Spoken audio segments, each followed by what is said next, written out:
What's going on, guys, and welcome back to the channel. We are here at Busybody Fitness West. Me and Justin O'Donnell. What's up, guys? Back. Yeah, I'm a little tanner this time. I've been in Florida for a few months We now. embarrassed you last time because we were so tan and you were not. I caught up. So we are going to hit chest today. Boobies. Yep, we're going to be hitting that. I'm going to show Kristen the John Meadows style workout and some tips and tricks for hitting parts of your chest that a lot of people forget about, like the pec minor. Stay tuned on that. And I have a little bit of a sore back, so we'll see how it goes. I'm going to work around it, but I think we'll have a good workout. He's already crying about injuries. Yeah, I'm giving some excuses already, so let's get it. So here's a little activation exercise you can do if you have a hard time feeling your pecs or you feel like your shoulders take over too much when you're lifting. Come into the gym and get a band and start with this. So I like to do one arm at a time and just do like a simple banded fly. You just want to get this costal abduction straight across. Just get a few good pumps. You don't want to tire yourself out doing this. And then get a little closer and then just do a few mimic presses to get the sternal head of your pecs.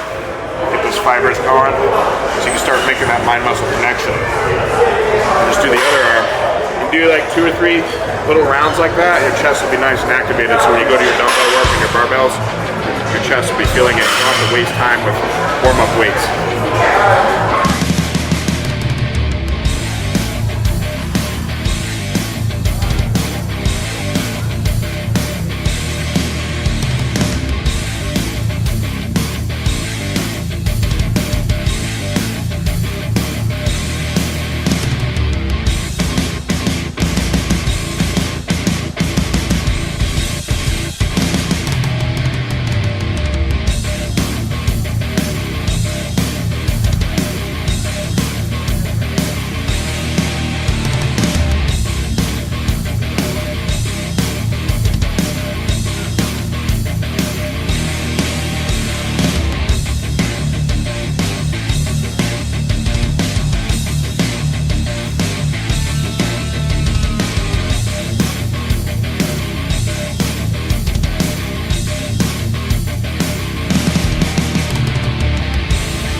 This is called a slight decline dumbbell bench press, and some studies were done that the best pressing movement that gave the most activation for the sternal part of the chest was actually just a slight decline. So what we did is we put a plate, 145-pound plate under the bench, just to give it a little bit of a decline.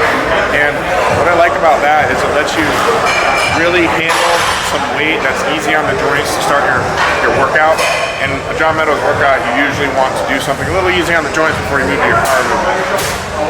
Another key point here is when you're doing your dumbbell bench, you don't want to be too far in where it becomes all interior delta bench. You want to come a little slightly outside of shoulder width, but you don't want to flare. You don't want to be totally tucked. You want to be in between right here to get that maximum activation of your chest.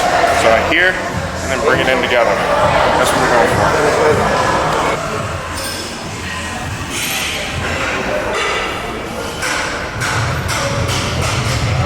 So the idea here is to work up to a tough set of 8. And just do one tough set of 8 and then move on to the bread and butter of the workout.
times the incline press. So now we're gonna do feeder sets up to tough sets of 6. So see how this goes. We have a good incline here. The thing I like on inclines is I'm only 5'8", so I like the seats a little closer to the floor. And then I like the adjustable peg so I can put it where I want it. Some inclines I can't use at all. Feeder set is like 2-3 reps where you just acclimate to the weight, but you don't tire yourself out. You save yourself for your actual work sets at the end. You don't want to burn yourself out on mediocre weights halfway up. So feed up to it. Another thing is, the wider your grip, the more sternal activation you get, the more narrow you get, the more interior upper delt we get. So what we're going for here is the clavicle insertion of the upper chest, where the clavicle connects to the bicipital groove here. So we want to get this right here. So it's okay to be a little bit more narrow than if you went wide out here. And I think wide is a little more dangerous. That's where guys tear their pecs. So a little bit more narrow and focus on that clavicle.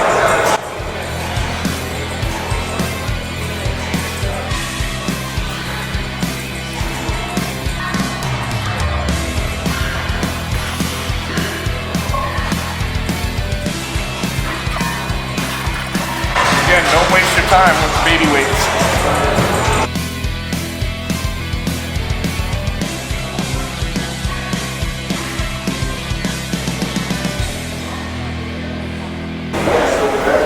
One more and save it. Good. Okay.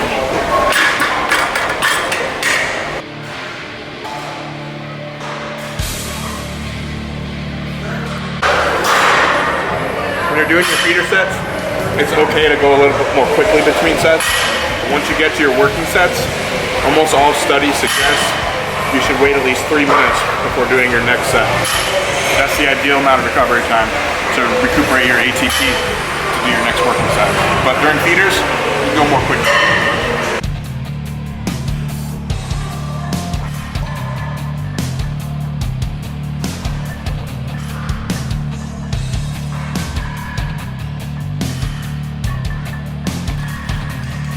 Back feels really good on this exercise, so I'm excited.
Feel myself out on this. Probably when I make the jump from 315 to 405, I like to put a quarter on, do 365. See how one rep feels. If one rep feels okay, then it's a good day. I'll go up to 405. If not, I might just stay here.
6, so we'll bump the weight down. Try it again. So a lot of times when you go into the gym, you'll have a mental plan about how you want your workout to go. And a lot of guys will carry logbooks, and they'll say, hey, last week I did 405 for 6. I gotta beat that this week. Not every workout's gonna be like that. Things happen. You have to be able to adapt the workout. Get a good workout, get your hard reps in, but live to fight another day. Bodybuilding is a game of longevity, so you also can't mentally get yourself down if you didn't have the greatest workout in the world, you didn't beat your logbook from last week. It's about getting in and getting the hard reps, doing it smartly.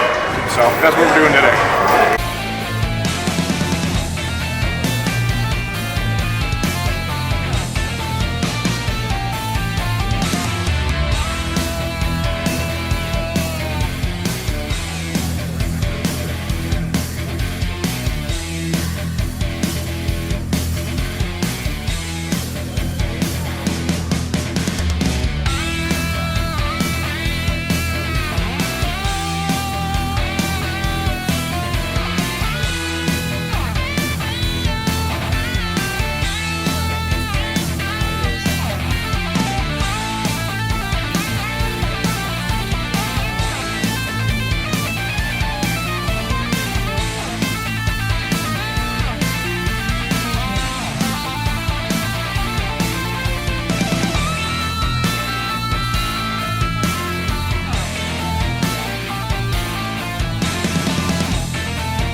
Alright, so this is called a pec minor dip. And this was made famous in the 90s by some old school bodybuilders. A lot of people don't do it anymore, they only traded the pec major. The pec minor starts at your 3rd to 5th rib, connects under the pec major, and you can get it by thinking about doing a shrug and just reversing the shrug down. You can feel it actually flex. And you can do this on a dip machine, like an actual dip, and do it with no weight, and just move your body up and down. I'm a little heavy to be doing that, so we're gonna do it on an actual tricep machine. You notice I keep my arms locked. It's just up and down. Really focusing on the heart, contraction down, like you're trying to push the weight through your feet on the floor.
actually like doing it on this machine better than the dip station because I can get more leverage, mechanical tension and leverage, whereas on the dip station you have to stabilize and not sway. So this is actually pretty good. We have this machine.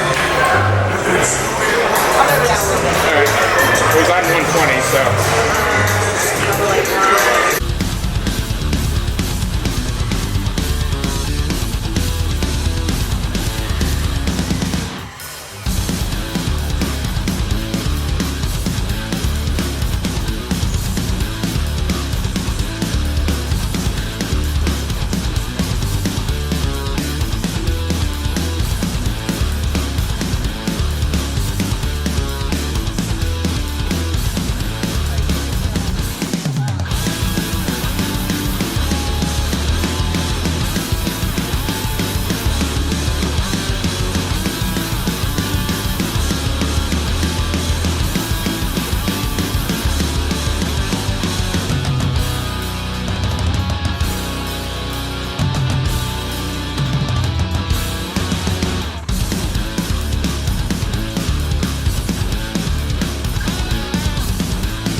So, we've done sternal presses for the decline. We've done costal presses across the clavicle on the incline. We've done pec minor, underside. Now we're going to do abduction by doing a fly. I like to do these at the end of the workout. The muscle's full of blood. Train the muscle in a stretched position.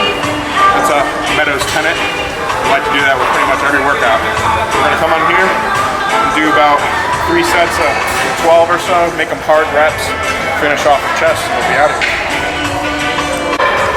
Some points here. A lot of people will do these and they'll lean forward and turn it into a deltoid and triceps exercise. Stay back in the seat, keep your shoulder blades back. Think that there's a cord from this bicep to your other bicep. Don't pull with your hands. Think about bringing your biceps together and you'll hit your chest a lot more.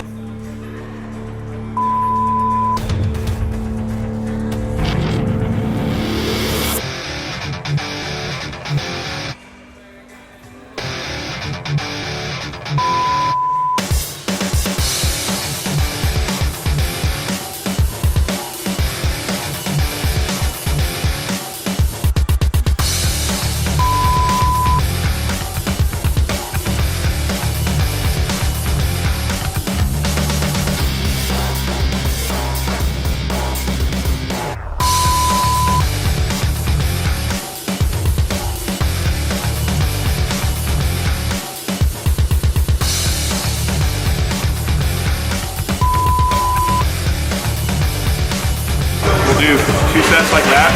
The last set we'll do some intensification modifiers. I'm going to show you those.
right, Kristen's gonna help me on the intensity modifier. So we're gonna do like 8 to 10 or as hard as we can, normal. And then the last set we're gonna do partials, about 10, maybe 15, depending how we feel. It might burn out before that. And then she's gonna help me get all the way to here, and we're gonna try to fight it and hold it as long as we can there. 10 seconds will be the goal, maybe longer. And then we're gonna slowly let go. If we can do another iso hold, I'll try, but I might be too tired. We'll try to fight it all the way, finish it off.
Good. Yeah.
Flung out of the machine.